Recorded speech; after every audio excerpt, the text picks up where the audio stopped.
Price the Lord. Good news, ಶುಭ ವಾರ್ತೆಗೆ ನಿಮ್ಮೆಲ್ಲರನ್ನು ಕೂಡ ಈ ಮುಂಜಾನೆ ಸ್ವಾಗತಿಸುವವನಾಗಿದ್ದೇನೆ. ಈ ದಿನದ ವಾಕ್ಯ ಭಾಗಕ್ಕಾಗಿ ಕೀರ್ತನೆಗಳು 66ನೇ ಅಧ್ಯಾಯ 18ನೇ ವಚನವನ್ನ ತೆಗೆದುಕೊಂಡಿದ್ದೇವೆ. ನಾನು ಕೆಟ್ಟತನದ ಮೇಲೆ ಮನಸ್ಸಿಟ್ಟಿದ್ದರೆ ಸ್ವಾಮಿಯು ನನ್ನ ವಿಜ್ಞಾಪನೆಯನ್ನ ಕೇಳುತ್ತಿದ್ದಿಲ್ಲ. ಹೌದು ಪ್ರಿಯರೇ, ವಾಕ್ಯ ಹೇಳ್ತದೆ, ದೇವರು ನಮ್ಮನ್ನ ಪರಿಶುದ್ಧರನ್ನಾಗಿರಬೇಕೆಂಬುದಾಗಿ ಕರೆದಿದ್ದಾನೆ. ದೇವರ ಪ್ರೀತಿಯಲ್ಲಿ ದೋಷವಿಲ್ಲದವರಾಗಿರ್ಬೇಕೆಂಬುದಾಗಿ ಜಗತ್ತುತ್ಪತ್ತಿಗೆ ಮುಂಚೆ ನಮ್ಮನ್ನು ಆರಿಸಿಕೊಂಡಿದ್ದಾನೆ. ಈ ವಾಕ್ಯ ಹೇಳ್ತದೆ, ನಾನು ಕೆಟ್ಟತನದ ಮೇಲೆ ಮನಸ್ಸಿಟ್ಟಿದ್ದರೆ ಸ್ವಾಮಿಯು ನನ್ನ ವಿಜ್ಞಾಪನೆಯನ್ನ ಕೇಳುತ್ತಿದ್ದಿಲ್ಲ ಎಂಬುದಾಗಿ.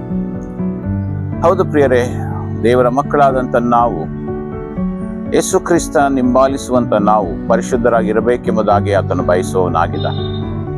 ಈ ವಾಕ್ಯ ಹೇಳುವ ಹಾಗೆ, ನಾವು ಕೆಟ್ಟತನದ ಮೇಲೆ ಮನಸ್ಸಿಟ್ಟರೆ ನನ್ನ ಪ್ರಾರ್ಥನೆಯನ್ನ ದೇವರು ಕೇಳುವುದಿಲ್ಲ. ಏಕೆಂದ್ರೆ ಆತನು ಪರಿಶುದ್ಧನಾದ ದೇವರು, ಪರಿಶುದ್ಧತೆಯಲ್ಲಿ ವಾಸ ಮಾಡುವವನು, ಪರಿಶುದ್ಧತೆ ಇಲ್ಲದೆ ಆತನನ್ನು ಕಾಣಲು ಸಾಧ್ಯವಿಲ್ಲ ಎಂಬುದಾಗಿ ದೇವರು ವಾಕ್ಯ ಹೇಳುವ ಪ್ರಕಾರ ನಮ್ಮನೆ ನಾವು ಶುದ್ಧಪಡಿಸಿಕೊಂಡು ನಾವು ಆತನ ಬಳಿಗೆ ಬರೋಣ.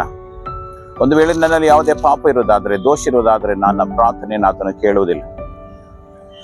ಆ ಕಾರಣದಿಂದ ಈ ವಾಕ್ಯ ಹೇಳ್ತದೆ, ನಾನು ಕೆಟ್ಟತನದ ಮೇಲೆ ಮನಸ್ಸಿಟ್ಟಿದ್ದರೆ ಸ್ವಾಮಿಯು ನನ್ನ ಪ್ರಾರ್ಥನೆಯನ್ನ ಕೇಳುವುದಿಲ್ಲ ಎಂಬುದಾಗಿ.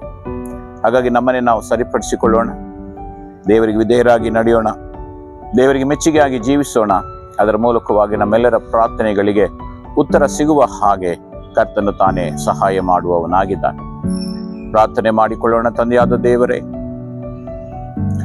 ಈ ಮುಂಚಾನೆ ಸಮಯದಲ್ಲಿ ವಾಕ್ಯವನ್ನು ಕೇಳುತ್ತಿರುವಂತ ನಿನ್ನ ಮಕ್ಕಳನ್ನ ಆಶೀರ್ವದಿಸು.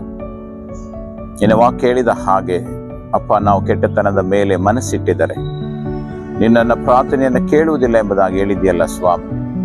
ಹೌದು ಕರ್ತನೆ, ನಮ್ಮನೆ ನಾವು ಸರಿಪಡಿಸಿಕೊಳ್ತೇವೆ. ನಿನ್ನ ಸಮ್ಮುಖಕ್ಕೆ ಬರುವಾಗ ನಮ್ಮನೆ ನಾವು ಶುದ್ಧಿಪಡಿಸಿಕೊಂಡು ಬರ್ತೇವೆ ಸ್ವಾಮಿ. ಅಪ್ಪ, ನಮ್ಮ ಪ್ರಾರ್ಥನೆಗಳಿಗೆ ಉತ್ತರವನ್ನು ದಯಪಾಲಿಸು. ನೀನು ತಾನೇ ನಮ್ಮನ್ನು ಆಶೀರ್ವದಿಸಿ ನಡೆಸು, ನಿನ್ನ ಮಹಿಮೆಗಾಗಿ ಉಪಯೋಗಿಸು.